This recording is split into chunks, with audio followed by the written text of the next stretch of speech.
All right, so what are you talking about with Courtney Love? Maybe she'd like share. She'd be like cockroaches and make it through the She's gonna be the last one alive, man. apocalypse. She's pumped She's herself done, so full of yeah, drugs. there's done so many drugs. It's like nothing affects her or bothers her anymore. It just bounces off her. All right, you ready for your song? Are you ready for your song, Frank? Yeah, let's shoot it. Here we go. Courtney Love shoots first. Come on, Frank. Come on, Frank. Come on, Frank.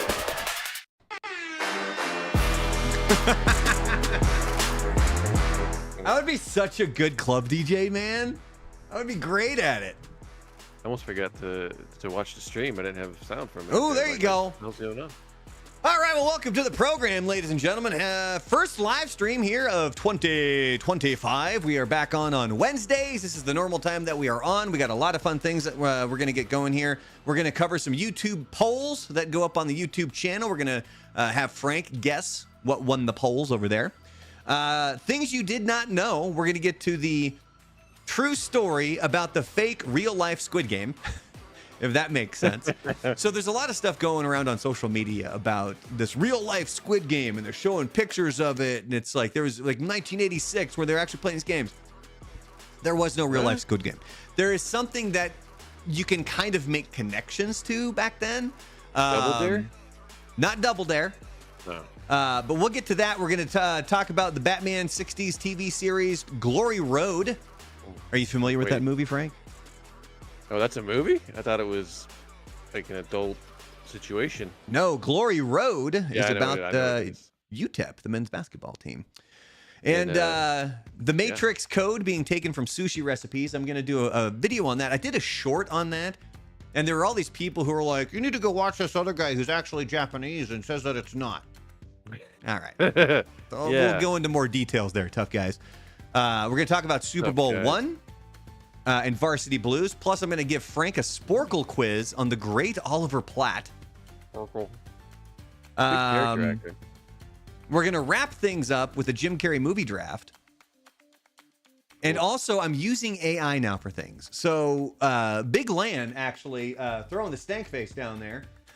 He is going to be back here on the stream here in a couple of weeks, maybe a few weeks. I'm not quite sure. We're going to get all that stuff worked out. But in the meantime, I'm using the hell out of ChatGPT, man.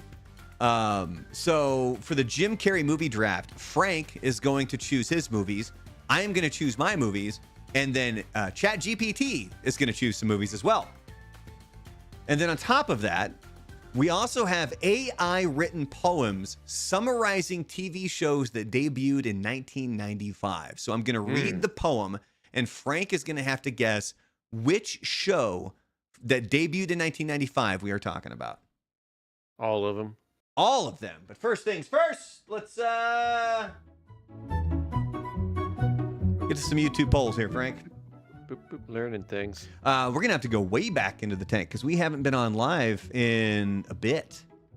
The Wayback Machine? Yeah, we're going to go all the way back to... I'm trying to... I think the last one that we did was... Did it cover Braveheart?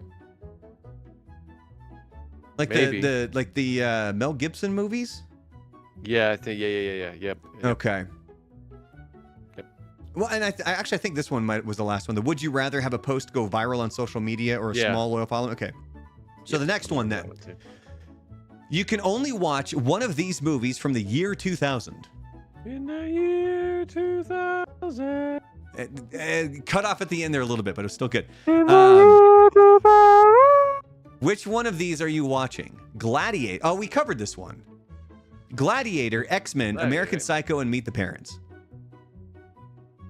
Yeah, see, this is where I wish YouTube would put what actual day I put the damn thing up. No, you got to figure that out yourself. It's like, you did this 9 days ago. Well, when was that? They already provide you Jesus. An area to make your content. You got to figure out the rest. Yeah, whatever. All right, well, then we're going to jump into this one. Swim there, buddy. What is Val Kilmer's best movie? 4 options: The Doors, Tombstone, Top Gun, or Heat. What do you think won the poll? I think we did this one too. Did we really? Yeah, because I think like I think I went with Heat, but I think it ended up being Top Gun. Well, if that's your memory on it, that's a big negatory there, buddy. Tombstone, 53% of people. Oh, yeah. Excuse me. Tombstone. My bad. Tombstone. Voted for that. Coming in second was Top Gun, and then Heat, and then The Doors. All right, then we're going to jump to this one. You can only watch one of these movies from 1995. Which one are you picking? Mallrats, Toy Story, Clueless, or Bad Boys? Bad Boys was 95? Yeah, we're running the gamut there, baby. I thought it was later. I thought it was like 96, 97. No, I always thought it was 94. But I mean, out of all those, cause we've already seen all those, and they're great for their own thing. But I'm gonna go with people probably went Toy Story. Okay, and which movie would you watch? Me out of honestly, you'd probably have to like twist my arm, but probably Bad Boys. Okay, all right. Well, you get the point because Toy Story, 57% of people did vote for that. My personal choice, I would probably go with Mallrats. Although we are getting close. Mallrats. We're getting close to showing my kid Clueless. I think that we're just about in line, ready for that. Good all right. times. Next up. Oh, yeah, this is a music one, so clearly right up your alley. Which of these albums from 1990 are you listening to first? Alice in Chains' Facelift, AC/DC, The Razor's Edge, LL Cool J, Mama Said Knock You Out, or Pantera, Cowboys from Hell? What do you think won the poll? See, now I gotta think about like maybe the people that watch you, and I think it could probably be between Alice in Chains and LL Cool J. So what you going with? Alice in Chains probably winning. Good poll. That's a good little thought process you got going on there. Yeah, 33% of people voted for Alice in Chains, 27 voted for AC/DC, 26 voted for Pantera, and just 14 voted for LL Cool J. There you go. So that means that 86% of my audience is racist. Yeah, you crackers. All right, next poll. What is Mel Gibson's best movie? The four options: Braveheart, Lethal Weapon, Mad Max 2, or Payback. One more time. Braveheart, Lethal Weapon, Mad Max 2, or Payback. Didn't we do this one already, Mel Gibson? No, we did. Well, we did the movie draft. Oh. It was probably Braveheart, then Lethal Weapon. And there's no way that this one would have already been covered because it was just 5 days ago. It was. This was a couple weeks ago where we actually did this. So what did you say? Braveheart, then the Lethal Weapon. I'll give you 2 points because you got them both. Braveheart, 58%, Lethal Weapon, 23%, then Mad Max, then Payback. And there was a lot of comments on this one where people were kind of like, dude, Payback, even though that might not be their favorite Mel Gibson movie or considered the best one, sneaky good. Yeah, it's a good one. Plays bad guy. He goes Hollywood Hogan. He does on his career. Except he's, he chose different slurs. NWO Hogan. Yeah, he went with the different. He went with a different group of people to bash. All right, what is Bradley Cooper's best movie? American Sniper, The Hangover, Silver Linings Playbook, or Guardians of the Galaxy? It's got to be Hangover. No. Wow, you people don't have souls. You don't like to laugh. 40% of people voted for American Sniper. 31% voted for The Hangover, then Guardians of the Galaxy, and then just 8% Silver Linings Playbook. A lot of comments, too, from people talking about how he's in Guardians of the Galaxy. Come on. Yeah, he does the voice of the raccoon. Rocket. Come on, man. Oh, and then a lot of comments, too, talking about how American Sniper is Western propaganda. Next up, they got up with Clint Eastwood. Here's a good sports question for you. You ready? Huh? Here, would you rather be the captain of a losing team or a bench warmer on a winning team? See, I saw that, and I started like psychoanalyzing, like trying to figure out like, well, what first, what are they getting paid? Secondly, I don't know. I think most people would probably go with the captain because they're playing, even if they lose. But I think it's probably close. On both accounts. Wow. We got a bunch of losers, huh? Yeah, 72%. Well, I mean, No, we got a bunch of winners because 72% of people wanted to be a bench warmer on a winning team. But they're losers because they're just getting a participation trophy, and all y'all hate participation trophies, you sons of bitches. Take your L and walk home with it. Which would you rather do? Would you want to be the captain or the bench warmer? I mean, if it's just hot or cold like that, yeah, one or the other. You're either I gotta. You're play, either Dak Prescott or Drake May. Yeah, no, I gotta play. You put me in, coach. I'd be the captain of. Or actually, no, take it back. Because Dak Prescott obviously not a bench warmer. So I just listed two. I just listed two captains of losing teams. No, but yeah, I mean, I'd want to play. I wouldn't want to be a team just sitting there twiddling my thumbs. This is another poll that I want to do because I've always thought like, what's the greatest sports gig to have for a player? Like backup quarterback or bullpen catcher. It should be like the third string quarterback because backup might actually go in if the starter gets hurt. Your third string is just hanging out. True. That or the punter. Yeah, but the backups still make a boatload of money. The third string's not making squat.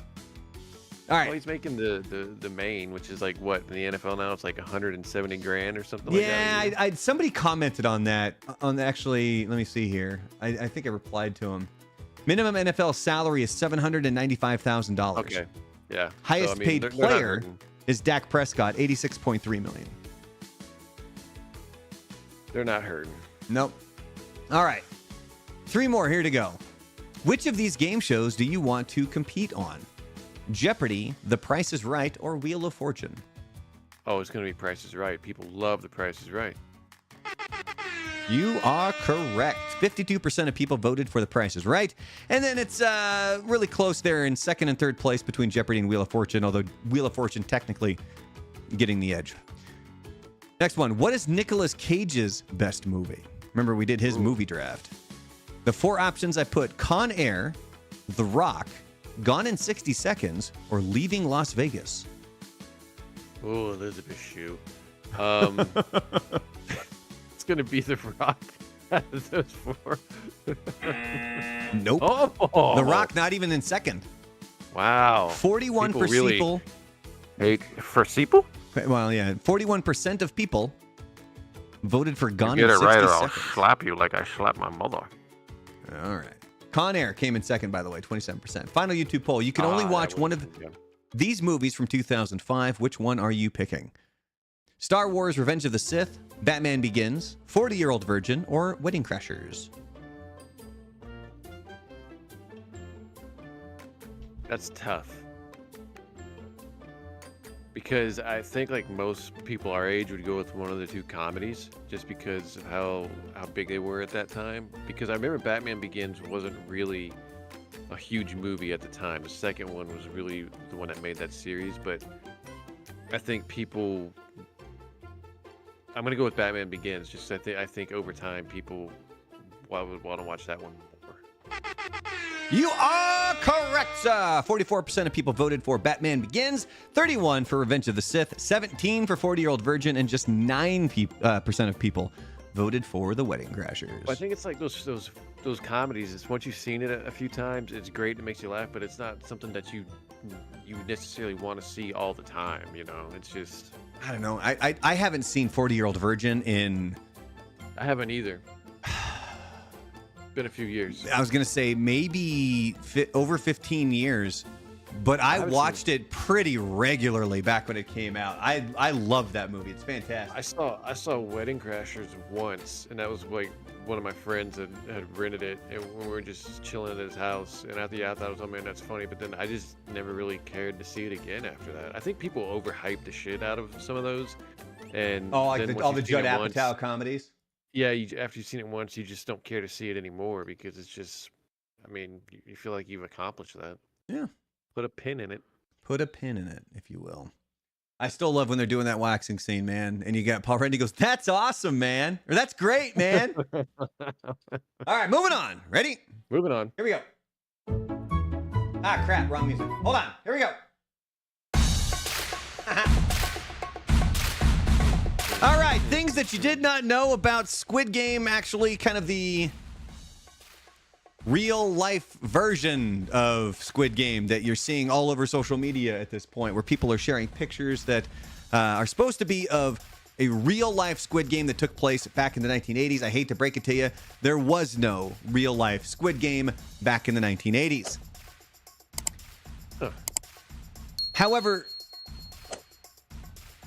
there was, like, this is one of the kind of the pictures that you see where it's like, this is the actual Squid Game. No, it's not.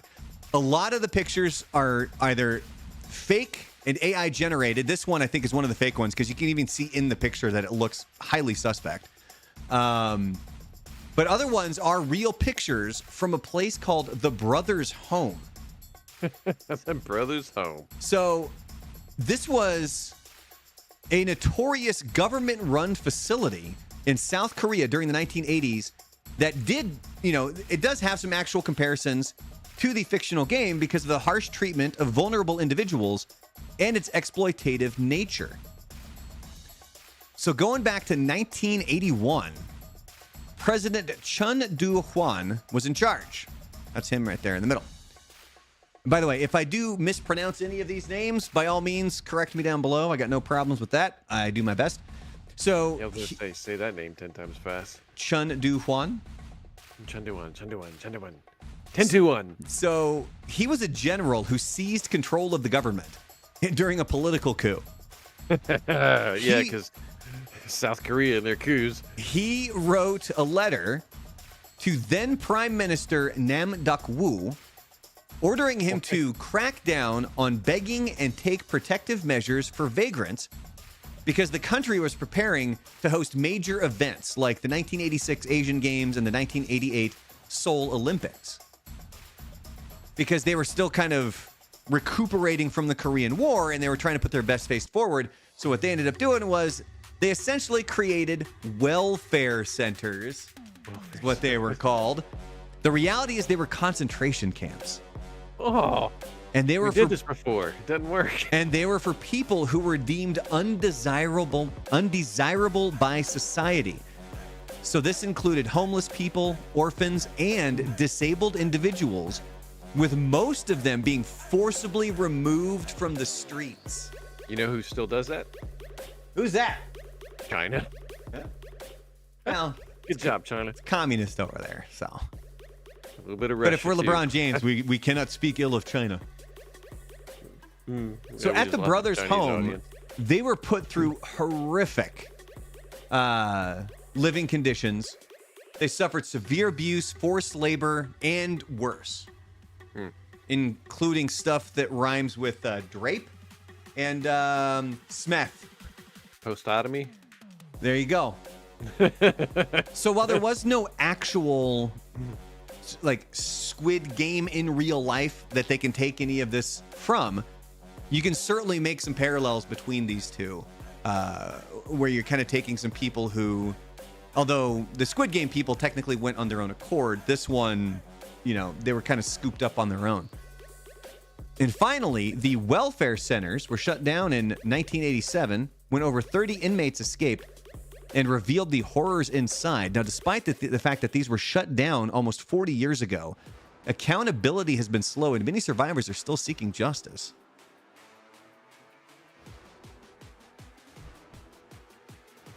I'm assuming that, Frank, you have not seen Squid Game at all because you don't have Netflix.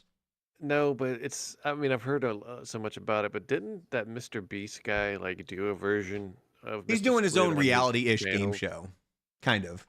I thought he had one too, where it was like a Squid Game where he brought people in to try to win $1 million. Well, I think it was 5 million. Was it? Okay. But they did do so. There's Squid Game season 1, and then they did come out with a Squid Game reality show that was essentially the games from Squid Game, and it was patterned that way, where it was a reality show of people competing, obviously not actually, to their death. Wait, no, that would make so much more sense if it did that way. Yeah, well, might help his career now too. Hey, Batman.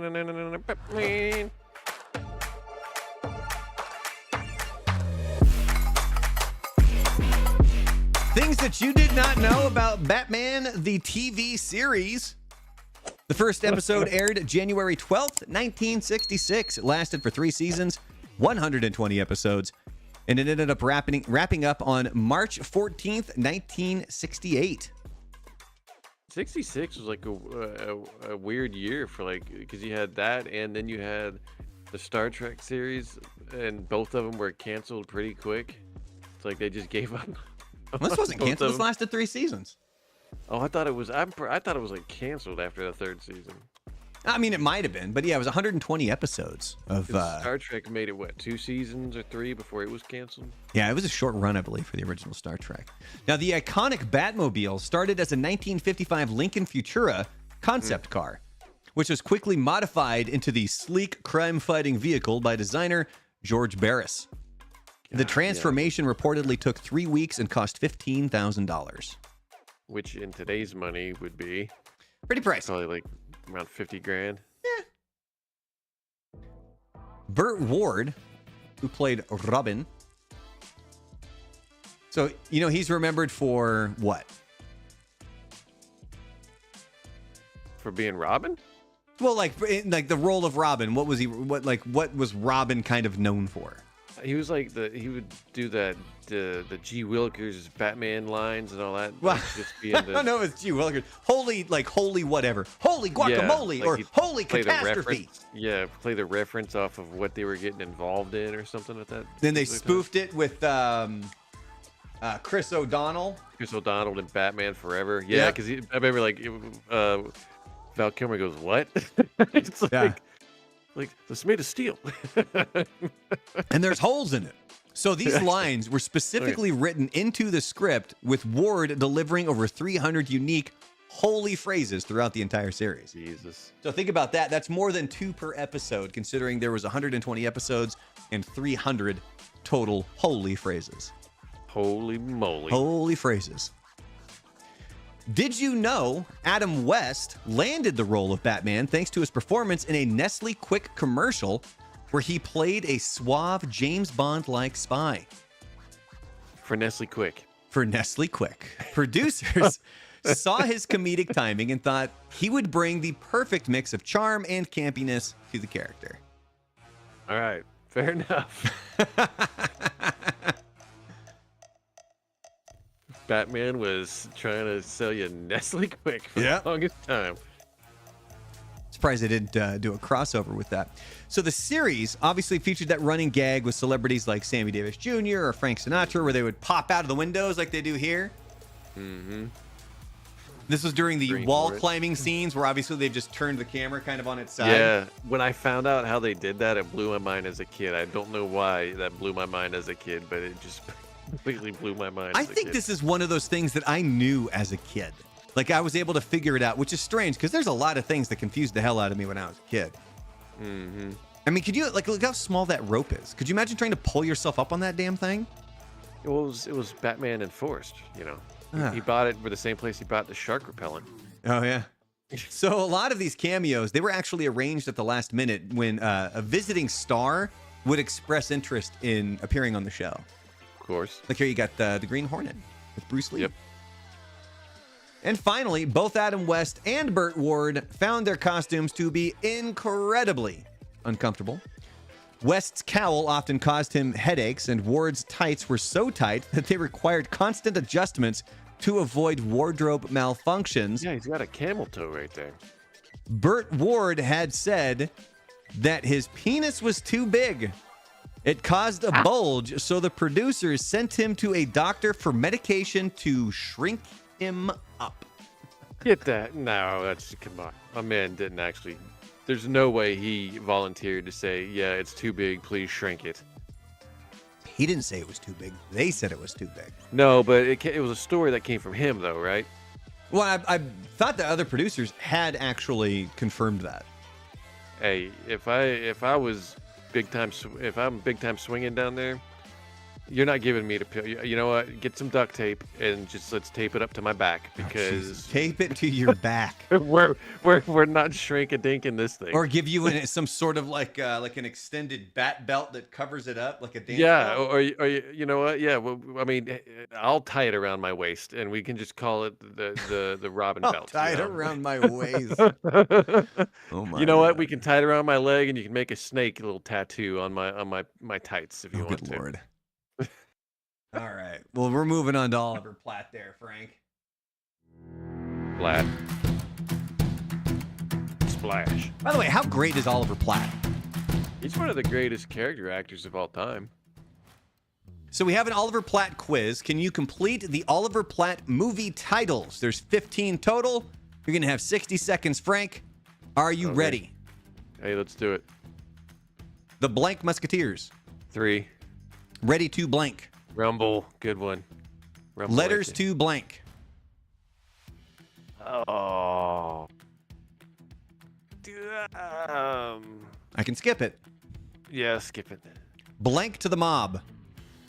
Working. No. Wait. Oh, missed it. Okay. X-Men First, blank that's class. First class. Benny and blank. In June. Postcards from the blank. The Edge. Blank Man. That's an actual movie. That's exactly said. It threw me off. Don't get distracted. You got 20 seconds. Bicentennial. Don't blank a word. Don't say. Blank decision. Executive. Blank girl. Working. Oh, God. Blank to kill. Time. Pieces of blank. Oh, we didn't get it because we got distracted by the. That totally threw me off. Yeah, we got distracted by Blank Man, the movie by Damon Wayans. I totally, man, I'm telling you, I always forget about Executive Decision, and that is such a good movie, even with Steven Seagal in it. I hate that guy. Or the only like the first 10 minutes and then he dies though. Oliver Platt? No, Steven Seagal? Yeah, he dies early in the film, very early. Does then he? It's Russell Crowe from that point on. I mean, not Russell Crowe. I was gonna say, what do you think? You mean Kurt Russell? Kurt Russell. What movie are you talking about? Blank Man. Blank Man. Yeah, where Damon Wayans plays a handicapped superhero. Yeah, that wasn't weird. Oh my God! Just wait until we get to the 1995 TV shows, man. Oh, it's gonna be amazing. But all right, here we go. Moving on. Things that you did not know about the movie Glory Road, and to Frank's surprise, not a sexual position. I mean, it still could be. But it was released on January 13th, 2006. It made $42.9 million at the box office on a $30 million budget. So Glory Road, it depicts Texas Western's historic 1966 NCAA basketball championship, but they took some creative liberties about, the real events. So the main storyline, though, is that Texas Western was the first college to win a national championship with an all-black starting lineup. And coincidentally enough, obviously now Texas Western is UTEP here in El Paso, and my wife was at UTEP while they were filming the movie. Okay. And they did film it actually here at UTEP, and so we frequently see a lot of the scenes that are used in the movie. So the film suggests that good old Coach Don Haskins assembled a championship-winning team in his inaugural year at Texas Western. In reality, Haskins began coaching at the college in 1961 and spent several years building the team that would eventually win the championship in 1966. And he is the name of the arena down here. It's the Don Haskins Center. Don Haskins. Don Haskins. So the movie dramatizes the recruitment of some of the players. In truth, many of the players were actively recruited through established scouting efforts, and their decisions to join were far less dramatic than they were portrayed. I mean, you could definitely tell that Disney on this one, they were taking the storyline of it's got this first all-black starting lineup winning a national championship, and they were like, we really got to pad this thing out, man. Not to say that they didn't go through some stuff, but there's a lot of embellishment. Disney embellish? Get out of here. So while the film includes scenes of racial hostility, such as a vandalized motel room and other things like that, some of those specific events were fictionalized. The team did face discrimination, including being denied service at establishments, but the particular incidents that were shown in the movie were just created for dramatic effect. It was an interesting time period in the early 2000s. Every studio was doing one of those sports movies. You had the Miracle with the hockey. You had Well, that was Disney too.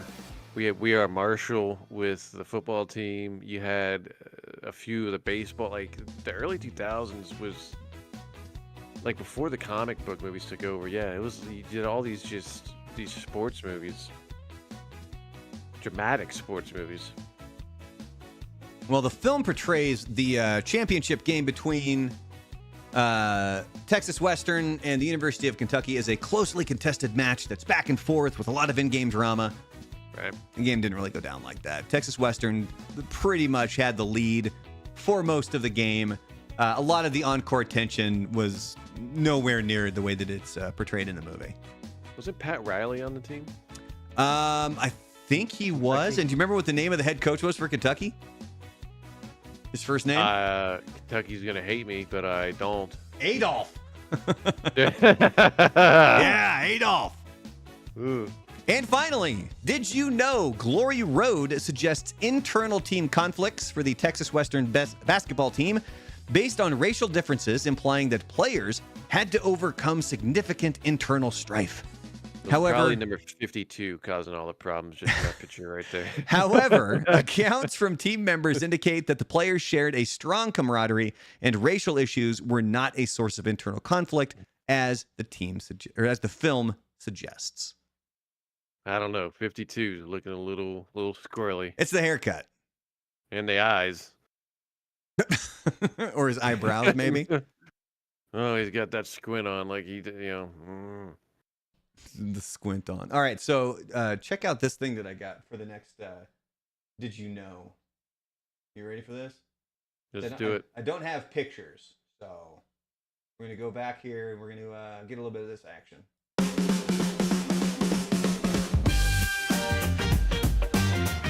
The Matrix code, the green digital rain, is actually sushi recipes. I did a short about this, and there were people who were like, no, it's not.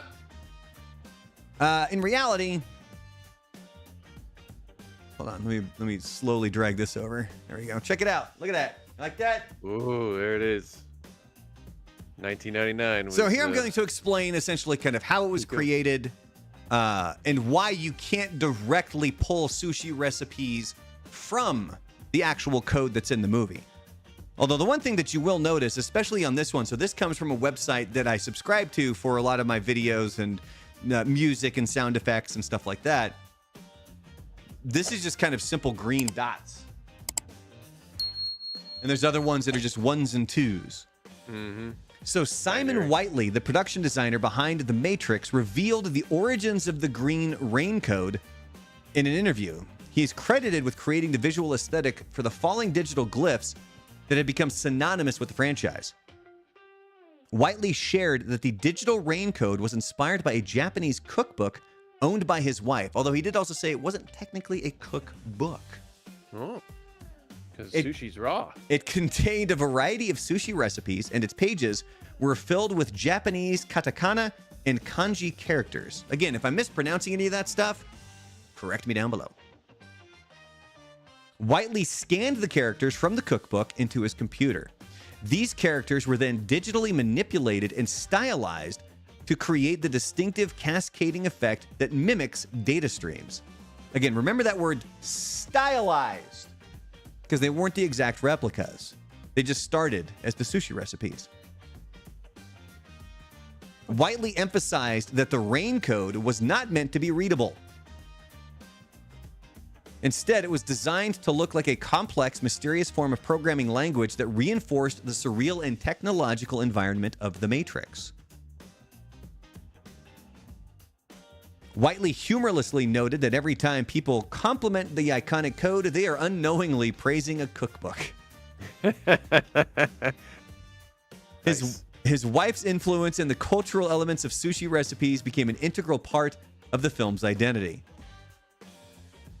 And finally, to all of those who say that the Matrix code did not come from sushi recipes, Whiteley, the guy that created the code, says Japanese speakers won't be able to lift the recipe straight from the movie because the digital rain is written in code. Moreover, he says Sushi recipes are usually written in hiragana or kanji, again, pronunciation, not quite sure on that, which are syllabic and logographic characters, respectively. The Matrix code, on the other hand, is stylized as katakana, which are syllabic characters used for spelling foreign words. Hopefully that explains how it actually did start from a sushi recipe, but it's not an exact translation when you're watching the movie. Lost in translation. Bill Murray. Have you seen like the memes and stuff going around now about the first Matrix? Because in the movie they say that like 1999 was the peak of human civilization, and then that's when like like things started going down. Like that was like the timeline of it, and people were trying to say like that was almost like the reality that we live in the same. I mean, it kind of is. Yeah, I can definitely see the parallels there. Yeah, they line up like a puzzle, Frank. Oh man, sometimes you gotta force a piece in. All right. Ooh, I got football music. Here we go. You ready? Yeah, let's do it. Things that you did not know about Super Bowl number 1. Super Bowl. So it took place on January 15th, 1967. Did you know the first Super Bowl was not actually called the Super Bowl? The game, it's the NFL Championship, right? The game was officially titled the AFL NFL World Championship Game. The term Super Bowl wasn't officially adopted until Super Bowl III. Now, do you know who named it the Super Bowl? Yeah, the Chiefs owner. Hey, look at that! And it was from his kids. Yeah, why? Because the kid was playing with a Super Ball. Hey-oh! And bouncing the ball, and he took, instead of ball, he made it bowl. It was a Super Bowl. Frank dropping knowledge. Yes, so it came from the Kansas City Chiefs owner Lamar Hunt because his son had a Super Ball. Mm-hmm. So tickets for the that was for the title there in Los Angeles. Classic. So tickets for the first Super Bowl, they cost anywhere from $6 to $12, and despite the low prices, game did not sell out. So there was a whole lot of empty seats at Los Angeles Memorial Coliseum. Mm-hmm. CBS and NBC both broadcast the game because each one had the rights to the AFL and NFL respectively. So this is the only Super Bowl that was broadcast on two networks simultaneously. Look at the differences here, man. It just goes back to Las Vegas 2024. I don't know if you remember, like, even if it was the late 80s, early 90s, they had the NFL cards that were trying to compete with the MLB baseball cards. Uh-huh. And you would get a card, like, you would get players' cards, but then you would get, like, a ticket card. And it was, like a ticket that was from one of the old Super Bowls. Yeah. I just remember I always liked the way those old tickets look compared to like what they look like now. The older ones, just like it seems like more time was spent into kind of crafting those, which they probably weren't. They probably just took random pictures of just. Well, now you got to get the you got to get that hologram on there to make sure that it's a legit ticket. Real. Yeah. And instead of major musical acts for the halftime show, it was the University of Arizona and Grambling State University marching bands. Right. Along with a performance by trumpeter Al Hurt and a few stuntmen in jetpacks. Look at that. Jetpack it up. So you know why they went big with Michael Jackson that one year for the Super Bowl halftime show, right? To draw interest for the halftime show? But do you know why? Because he was the king of pop? A lot of people the previous year switched channels over to Fox to watch In Living Color's halftime show. All right. Job, Fox. Fox. What you set up. It's Fox. And finally, the game was a competitive game pretty much in the first half. Green Bay led 14-10 at halftime. However, they would pull away, winning the game 35-10, securing their place in history as the first Super Bowl champions on the gridiron. What the hell's going on out here? Jerry Stiller. The Green Bay Packers. Run the Via. I could technically keep the football music going for this one, but I'm going to change it up. You got that? All right. All right, you good with that? Change of Rooney. All right, here we go. Oh, it sounds like when they went to the strip club. Yeah, it does. Varsity Blues. Things that you did not know. It was released on January 15th, 1999. The budget was $16 million. It made 54.3 at the box office. Or 54.3 million at the box office. Chris Klein from American Pie. He was considered for the role of Jonathan Moxon. However, of course, that role went to... Who do you go to, Frank? I can't remember the actor's name. You remember James Vanderbeek? I was thinking the other dude for some reason. The who? Tweeter? Fast and Furious guy. Paul Walker. But what about a scholarship to Florida State? So to ensure realism in the football scenes, the main cast underwent a rigorous 3-week training camp led by Peter Gardier. Totally read that wrong. Mm-hmm. He was a former Texas Longhorn quarterback. So the whole goal was obviously to make it look like the actual football game looked like real football. All right. It's a great movie. Did you know? Especially that scene. Did you know in Varsity Blues, the iconic scene with Ali Larder in the whipped cream bikini was not actually whipped cream? Yep. You want me to tell you how I found that out? Yeah. So, at my high school, and it could have just been like an urban legend, but it could have just actually happened. But I remember hearing this one girl who was dating one of the guys there said that she was going to do that as a surprise for her boyfriend, but the whipped cream would keep melting.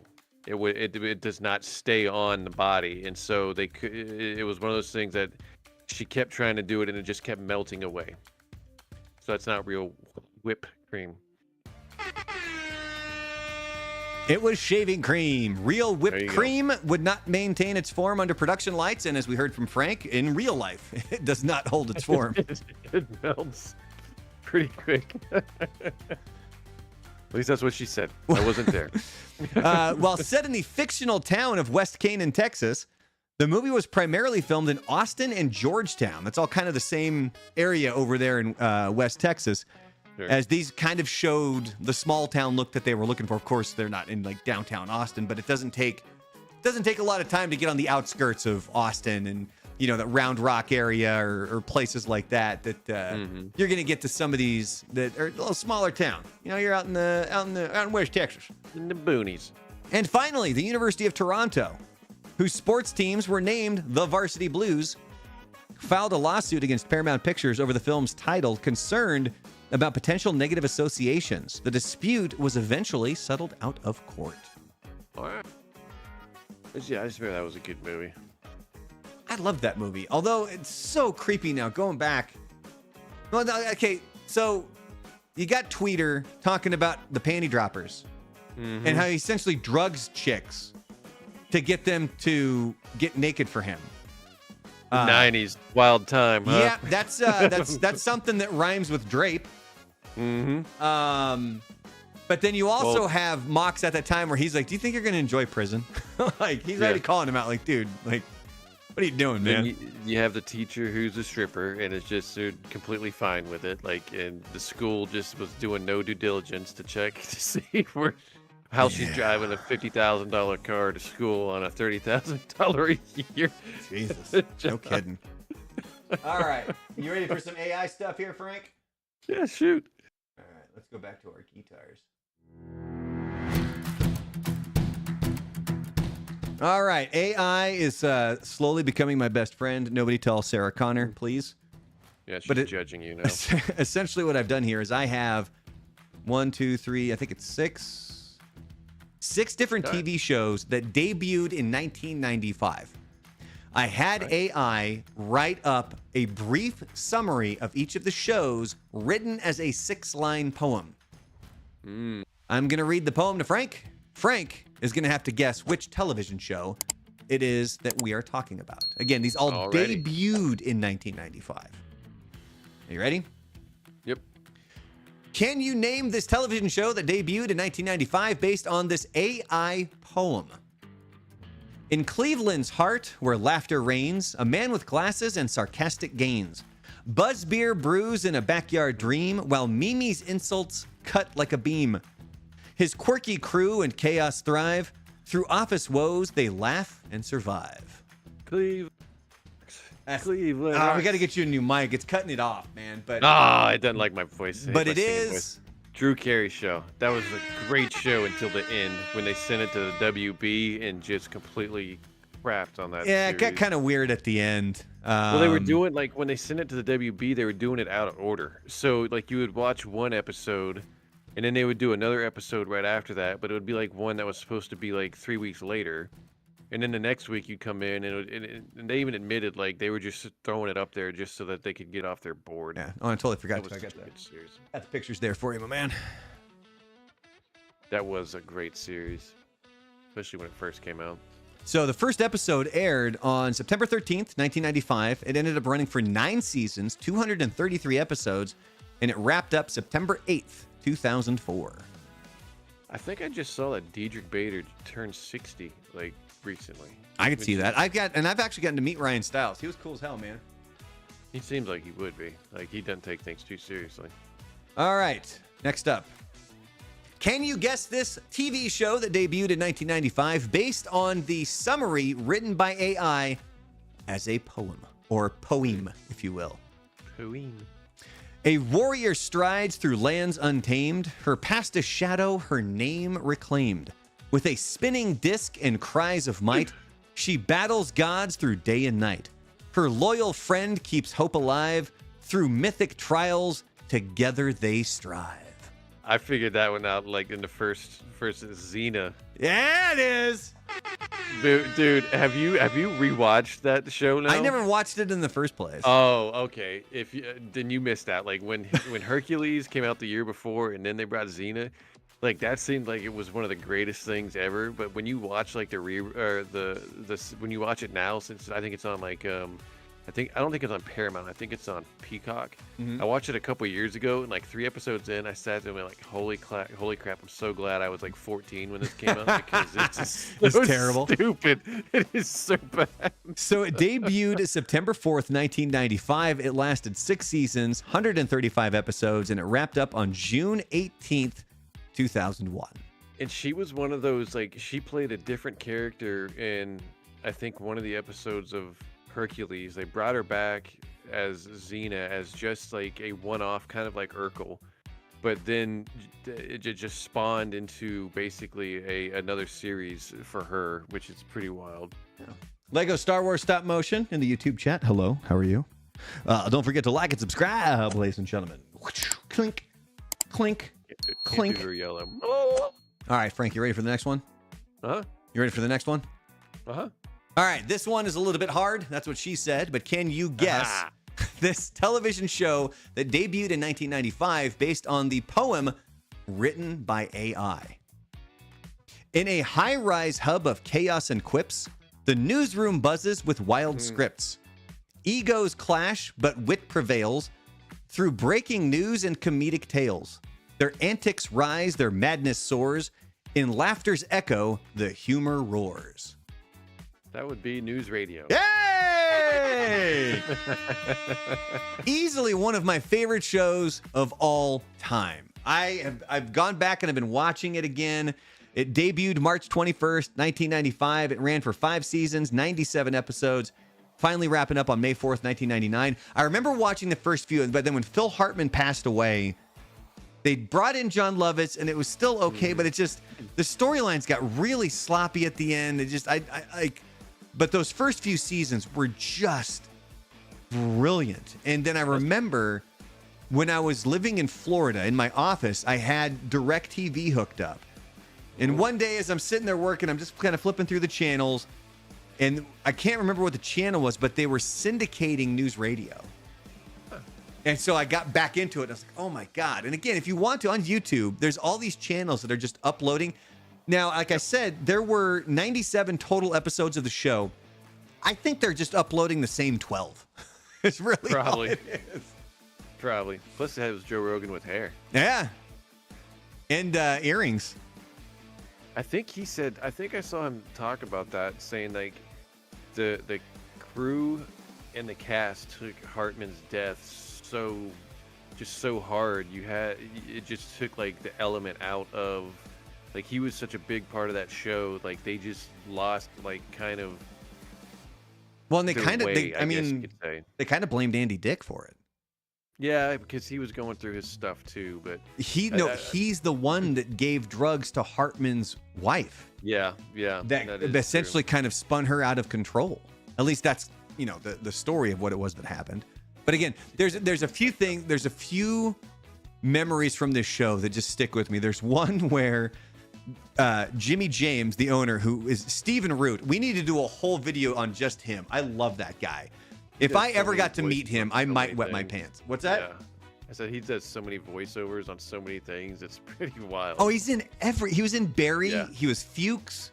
Like he's awesome. But so he's in this competition with like other billionaires, and it's a talent show. They're trying to figure out who's got the best talent. So Phil Hartman walks in with him, and he's like, "So what are we looking at?" And Bill McNeil, who's played by Phil Hartman, he goes, "Well, there's Joe. He hits things." And because Joe said that his whole talent was he could punch something as hard as he can and not hurt his hand. And so he goes, "Ooh, wham!" And he punches a phone book on the table. And I don't know why, man, but that one is just freaking hilarious. My favorite scene with him from that show was when I can't remember if it's another executive or a woman who owns a radio station, and they decide that they're gonna figure out if they should get married or not. They're like working a deal, like how many kids? Yep. 3? I say 2. Yeah. Where are they vacation? Yeah, and then they couldn't agree on something. He's like, they couldn't agree on something. He goes, "Well, we gave it the old try," and they shook hands. They shake hands and walk away. Oh, I freaking love that scene too, man. God, it was such a good. It was well written. The acting was great, and you could just tell that the cast got along. It was such a good show. Go check out News Radio. But we got a few more here, Frank. Are you ready? Mm-hmm. All right, let's roll back up here. All right. Can you guess this television show that debuted in 1995 based on this poem written by AI? A portal spins, the leap is made. Through worlds unknown, their paths are laid. Each twist of fate, a realm untold. Some bright with hope, some dark and cold. Together they roam, their bonds are tried. In endless search, dimensions collide. Dude, I was into this show when it came out. I was so upset when it was canceled. The Sliders. Hey-oh! I was a fan of that show. I dug that show.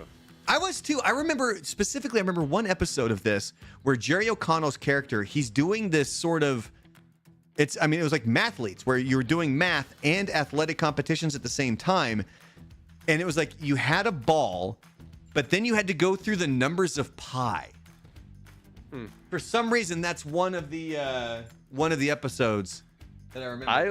I only remember the crappy one. It was like one of the first ones they did where they go to the era where dinosaurs are still around. Yeah. They had like a T-Rex, and it was probably the crappiest CGI T-Rex that you might have seen at the time. Hold on, I gotta let my dog out. She's prancing around. She's gotta go back. Who let the dog out? Who? Sliders.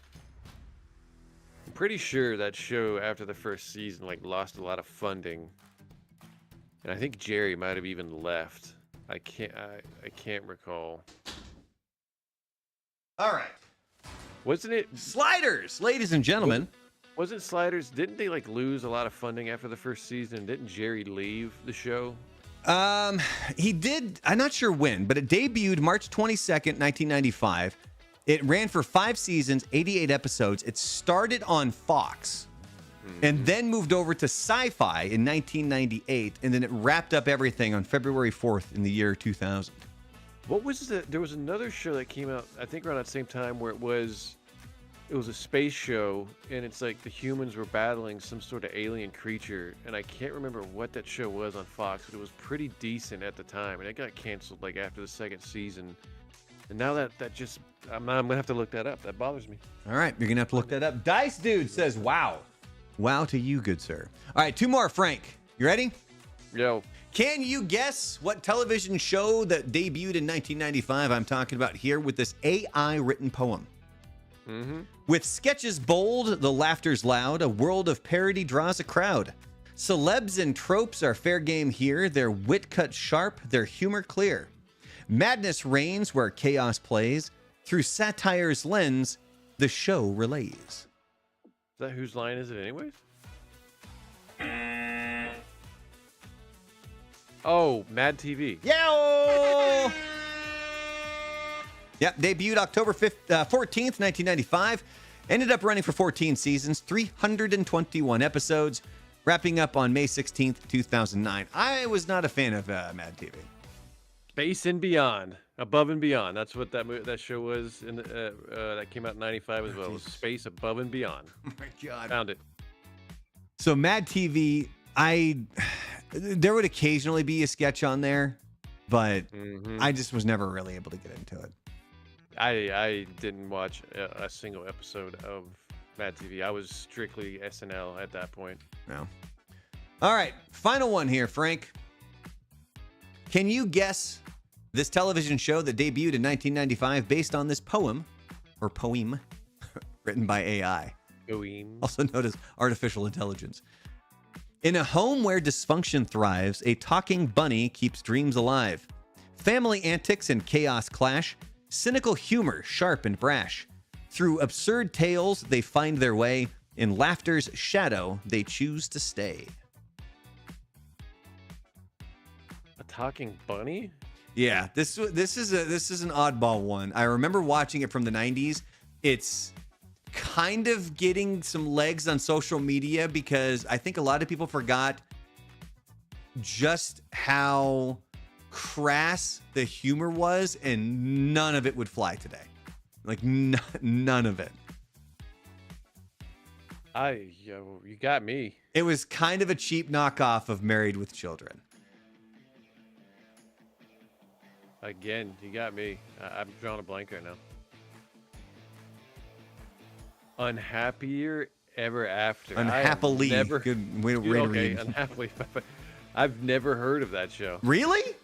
Never. Bobcat Goldthwait voices a rabbit. Like a stuffed bunny rabbit. Oh, is that the one where like he started dating the Nikki girl Cox. who plays Nikki Cox in there? Yeah. And it was caused like this whole thing. Okay. So the show Unhappily Ever After, it debuted on October 15th, 1995. It ran for 5 seasons with 100 episodes. It wrapped up on May 23rd, 1999. Yeah, so again, it's got the kid from Entourage right there, Yep. E. That is Reese from Malcolm in the Middle. All right. And yeah, go check out some clips of that show. When you're done here with the live stream, go head on over to the search on YouTube and look up clips from Unhappily Ever After because oh my God. Have you seen what Nikki Cox looks like these days? I think she got a little bit rough with the plastic surgery, didn't she? Yeah, it's not good. You should have left it alone. Not good. Yeah, she was beautiful back then, man. Well, that's what happens when you leave the guy who's your brother in the show for Bobcat. I don't know if you guys could hear that or not. That's my wife. My wife's scolding the dog. I think she went to the bathroom in the house. You want to hear that? I heard a little bit in the background. Yeah, she's all bad girl. We're still training Mila, the puppy, to try to get her to not go to the bathroom pee inside. in the house. Yeah, well. All right, you ready for Jim Carrey there, Franklin? Jim Carrey. What kind of music? Let's go here. And we'll go here.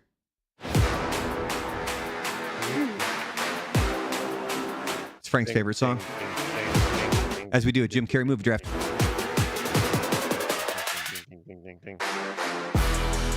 All right, Jim Carrey celebrating his birthday on January 17th. He was born in 1962, so we are going to be doing a Jim Carrey movie draft. Good to know that my wife doesn't realize I'm still streaming as she's letting the dog back in the house. So essentially what we're trying to do here is we're trying to build the best triple feature. And so we're going to go in order. Frank will pick first. I will pick second. And then I've gone to ChatGPT to create a list. And once somebody, and it's draft style, so once a movie is chosen, it's off the board. You can't pick that one anymore. So Frank, you get to go first. What is your first selection for a Jim Carrey movie draft? I'm going with the one that was filmed mostly here in Central Florida, I believe, along the coast. I'm going with The Truman Show. Oh, there you go. Let me find it here. There you go. Quite a concept, which probably is happening these days. There's probably somebody out there that's being filmed. There's somebody that's living in a bubble somewhere that's dealing with a living like that. All right, so then I get to go. And I've thought long and hard about this. Long and hard. But I think I have to go with the one that vaulted him to stardom. You got to go with Ace Ventura: Pet Detective, right? Ace Ventura. Excuse me while I ask you a few questions. Remember they turned that? Did they turn Ace Ventura into a cartoon, or was that just The Mask? No, it was both. I think both of them were a cartoon for a while there. All right, so now we're going to go to ChatGPT. So the way this works is I had ChatGPT give me its top 9 ranked Jim Carrey movies. So I just go down the list until I get to one that has not been chosen yet. And so what do you think ChatGPT has chosen for its first movie? It's a more serious role. The Deadpool. Deadpool? What? No, the Deadpool was a Clint Eastwood. When it was you never saw that movie with No. Okay. No. Eternal Sunshine of the Spotless Mind. Jesus, Eternal Sunshine of the Spotless Mind. But way to go rogue on that one, buddy. There's one where Clint Eastwood was still playing the role of that cop that would can't remember what the cop's name was. In San Francisco, go around and shoot people. Had the big hand cannon. You want to make my day, punk? Dirty Harry? Yeah, he was Dirty Harry, and he was still making a Dirty Harry character in '88, and like Jim Carrey plays like a punk in the movie. And Deadpool, the Deadpool is there's this guy that's killing celebrities. So yeah, and Jim Carrey's in it. You're not gonna pick Earth Girls Are Easy, are you? I might. So Liar Liar, that's the second one on the ChatGPT list. So then it's back to me, and I'm rocking and rolling here with just the big ones, the ones that the comedic ones that made him a star. Dumb and Dumber. Even though I'm not really that big of a fan. I thought you were going with the cable guy. I've never actually seen it. Oh, you have to, just so you can be just completely turned off. Okay. That's all I'm saying. All right. What is you get to go back to back here, Frank. What are your second and third choices for Jim Carrey? Well, then the first one I'm going to go with The Mask. There you go. That was just wild. Even seeing that one in theaters at the time, that was just wild. If only for how smoking hot Cameron Diaz was at that time. Yeah, that was the best introduction, and it should have just stayed at that because she was. I mean, it's almost not the same person from when you first saw her in that to after that. Yeah, and then I liked Earth Girls Are Easy. I'm gonna go with Earth Girls Are Easy. Of course, I brought it up, and I actually don't have the poster, but yeah, we'll go Earth Girls Are Easy there for Frank. So then I get to pick my third movie, and I'm really iffy on this one, but I have because this one is one of my favorite Jim Carrey movies. I got to go with Man on the Moon. Excuse me. On the moon. And we're going to get to some honorable mentions here in just a second before we wrap this up.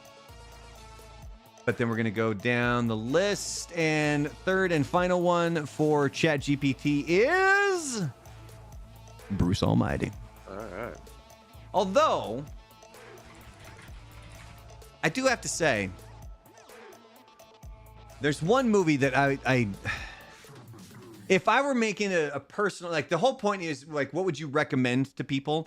One that would probably come in fourth if I was doing a quadruple feature. I actually like that movie. That's a great. I was watching the clips today. Man, him and Taya Leone are flipping hilarious in this movie. Baldwin's in it, I believe. He plays the guy that robs all their damn money. Yeah. He's the bad guy. But yeah, no, it's if you've never seen Fun with Dick and Jane, definitely check it out. It kind of covers the financial crisis that hit where you had all these big wigs and people were losing their pensions, people were losing their retirement funds, people were like just legitimately going broke overnight because of all the stuff that was happening. Little recession. Yeah, and the interesting thing is the end of the movie, it also goes through a whole list like, hey, here's all the CEOs that are a-holes that are doing things similar to this. So check that out. All right, so here we go. Our triple feature. Frank has The Truman Show, The Mask, and Earth Girls Are Easy. I have Ace Ventura Pet Detective, Dumb and Dumber, and Man on the Moon. And then ChatGPT chose Eternal Sunshine of the Spotless Mind, Liar Liar, and Bruce Almighty. Did you ever see his sitcom, The Duck Factory? I don't. No, that was pre In Living Color, wasn't it? Oh, that was like 82, 83. Like that was in the early 80s when he first came to Hollywood. 84. Okay, yeah. So he nailed a series. I think it was on NBC called The Duck Factory. It's on YouTube, and I would highly suggest if you really want to see him young and as not being goofy funny, kind of being serious funny. That was a great series. It got canceled pretty quick, but that was actually a great show. If you ever want to just watch a few episodes of it, it was a great show. So recommendation coming from Frank. Make sure that you check out Duck Factory. Duck Factory. All right, and before we actually head on out of here, what am I doing here? Let's go here. Go here, then here, then over here. And then over here. Hey, what's this going on over here? Because I had to get you this. Because don't forget Gina Davis, Damon Wayans, and Jeff Goldblum in it. Yeah. I remember stumbling across that like sometime in the 90s when I was home some Sunday afternoon going, what the living heck is it? It was probably at like 94, 95 after Jim Carrey had popped, and they were just putting the movie because Jeff Goldblum had his moment in the mid-90s too. They're probably throwing it on because those guys. The star power, the name. Yeah, and they threw it on TV. And I remember watching it going like, the living crap is this? I remember. I actually enjoyed it. I remember seeing it before he made it big because it was on some random channel. Probably USA. And I just remember thinking how weird it was.